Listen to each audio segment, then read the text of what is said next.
Assalamualaikum warahmatullahi wabarakatuh. Perkenalkan, nama saya Niken Apriliana. Di sini saya jadi PJ SBD 1 kalian selama 7 pertemuan ke depan. Untuk pertemuan pertama ini saya akan membahas mengenai pengenalan basis data. Basis data atau database adalah kumpulan data yang disimpan secara sistematis di dalam komputer yang dapat diolah atau dimanipulasi menggunakan perangkat lunak atau program aplikasi untuk menghasilkan informasi. Nah, basis data ini mempunyai sistem, yaitu namanya Database Management System atau DBMS. DBMS sendiri merupakan sistem perangkat lunak yang memungkinkan pengguna basis data atau database user untuk memelihara, mengontrol, dan mengakses data secara praktis dan efisien. Nah, DBMS ini menjadi lapisan yang menghubungkan antara basis data dengan program aplikasinya, di mana DBMS ini untuk memastikan bahwa basis data ini tetap terorganisasi secara konsisten dan dapat diakses dengan mudah. Nah, database ini mempunyai tools atau aplikasi. Nah, aplikasinya tuh ada banyak sebenarnya. Cuma di praktikum SBD 1 ini menggunakan aplikasi yang bernama PostgreSQL. PostgreSQL adalah aplikasi sistem manajemen database dengan kemampuan mengolah data yang lebih kompleks. Nah, PostgreSQL ini bersifat open source dan menggunakan SQL sebagai bahasa query utamanya atau sebagai komunikasi antara database dengan si aplikasi ini. Nah, di sini kan ada SQL ya. SQL ini terbagi menjadi dua, ada SQL dan NoSQL. Nah, SQL sendiri atau Structured Query Language yang merupakan bahasa yang digunakan untuk mengolah data dalam database rasional. Nah, database ini menggunakan relasi atau yang biasa disebut dengan tabel untuk menyimpan datanya dan mencocokkan data tersebut dengan memakai karakteristik umum di setiap database-nya. Neutron database ya. Nah, contoh aplikasinya yaitu PostgreSQL. Nah, sedangkan NoSQL atau Not Only SQL hanya menyediakan mekanisme penyimpanan dan pengambilan data yang tidak terstruktur. Nah, jenis database ini dapat menangani sejumlah database yang besar dengan skema yang dinamis.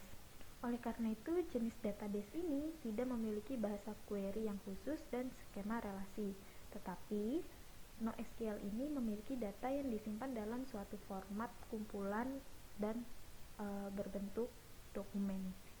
Seperti itu. Nah, berikut ada kelebihan dari PostgreSQL. Pertama, keamanan database itu lebih ketat. Yang kedua, performanya sangat baik meskipun menuntut query ini lebih kompleks. Yang ketiga, skalanya besar, jadi si PostgreSQL ini tuh mampu memuat hingga ribuan transaksi data. Yang keempat, dapat dikembangkan secara mandiri karena PostgreSQL ini sifatnya open source.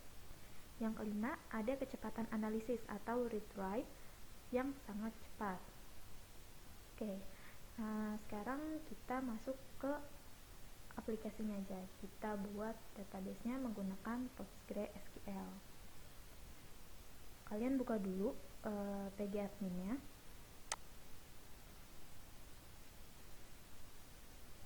Nah, terus nanti kalian tuh masuk ke servernya kan.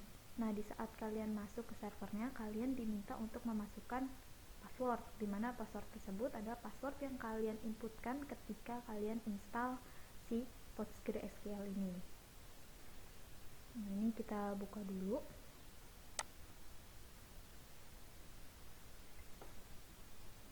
Nah, setelah itu kita masuk nih ke servernya untuk membuat database-nya. Nah, untuk connect ke servernya ini disuruh inputin password lagi. Kalian input aja. Nah, setelah itu baru deh kalian masuk ke servernya PostgreSQL. Nah, di sini ada database. Jadi database-nya yang ini. Ini kalau kita klik, di dalam database ini udah ada database bawaan, yaitu database Postgres. Nah, sekarang kita buat aja database baru untuk activity kalian. Jadi di sini kalian klik kanan, terus kalian pilih query tool.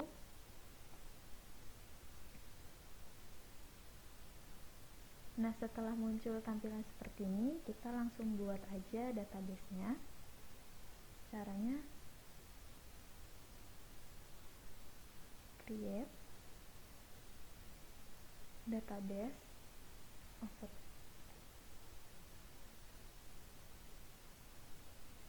lalu nama database-nya.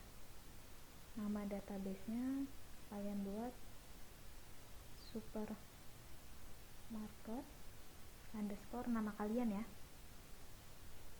nama panggilan aja nggak apa-apa.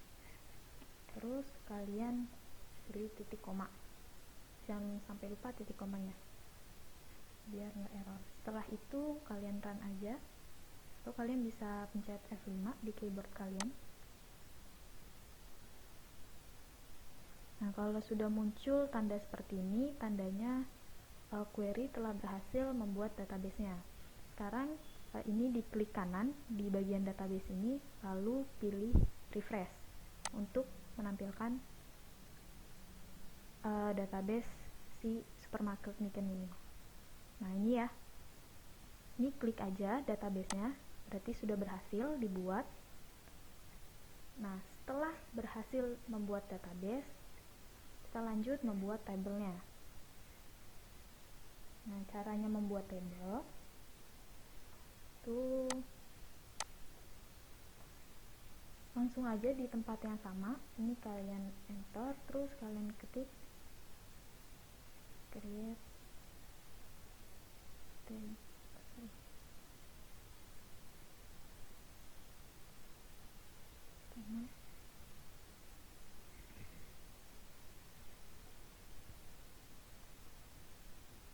Oke, ini adalah codingan untuk membuat tabel dalam database.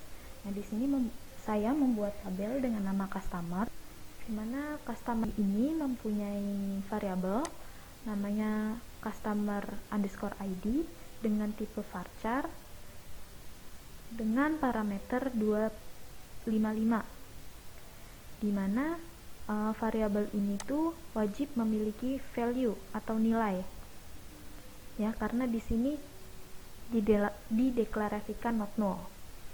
Lalu di sini ada primary key juga, di mana primary key ini merupakan identifikasi dari sebuah baris dalam suatu tabel, yang nantinya variabel ini atau kolom ini nih itu sebagai kunci dari tabel customer ini untuk dihubungkan dengan tabel yang lainnya, kayak gitu. Nah, tipe data varchar ini digunakan untuk menyimpan sejumlah karakter ya, jadi ada beberapa karakter. Nah, banyaknya karakter yang digunakan dalam variabel ini itu sebanyak 255, kayak gitu. Nah, selanjutnya di sini ada variabel customer underscore name, di mana variabel ini merupakan variabel dari kolom customer name. Tipe datanya masih sama kayak sebelumnya, yaitu varchar, parameternya 255. Selanjutnya ada variabel atau kolom segmen. Tipe datanya juga masih sama, parameternya pun sama, yaitu 255. Lalu ada age. Variabel age ini bertipe data in, di mana tipe data in ini digunakan untuk menyimpan nilai integer atau sebuah angka. Oke. Lanjut, di sini ada variabel country, city, state, dan region yang memiliki tipe data varchar dengan parameter sebanyak 50. Lalu di sini ada juga postal code, di mana postal code ini memiliki tipe data BigNet. Nah, BigNet ini tuh sama-sama menyimpan nilai integer, bedanya hanya di ukuran penyimpanannya aja. Kalau int tadi itu sebesar 4 byte, sedangkan yang dignit itu sebanyak 8 byte, kayak gitu. Jadi ukurannya atau rentangnya itu berbeda dengan int, kayak gitu. Nah, setelah kalian ketik codingannya, ini kalian blok aja dari mulai create sampai titik koma, lalu langsung execute aja. Nanti dia akan mengexecute bagian yang di blok saja, jadi yang ininya nggak ikut di execute atau di run, kayak gitu. Nah, di sini keluar outputnya yaitu query return successful, berarti query-nya atau tabelnya telah berhasil dibuat. Setelah berhasil membuat tabelnya, kita coba nih tampilin di tabel ini. Caranya kalian ketik select bintang from nama database-nya apa, lalu titik koma.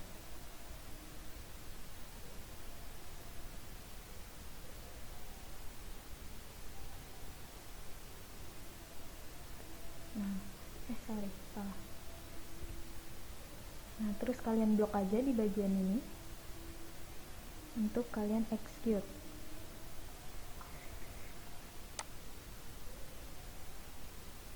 Nah, outputnya seperti ini nih. Nah, ini merupakan tabel customer, di mana tabel customer ada kolom customer ID sebagai primary key, terus ada customer name, ada segment, ada age, ada country, city, dan lain-lainnya. Oke, sampai di sini materi pertemuan pertama. Kurang lebihnya mohon maaf. Jika kalian masih bingung, kalian bisa langsung tanya via Gmeet. Oke, gitu aja. Wassalamualaikum warahmatullahi wabarakatuh.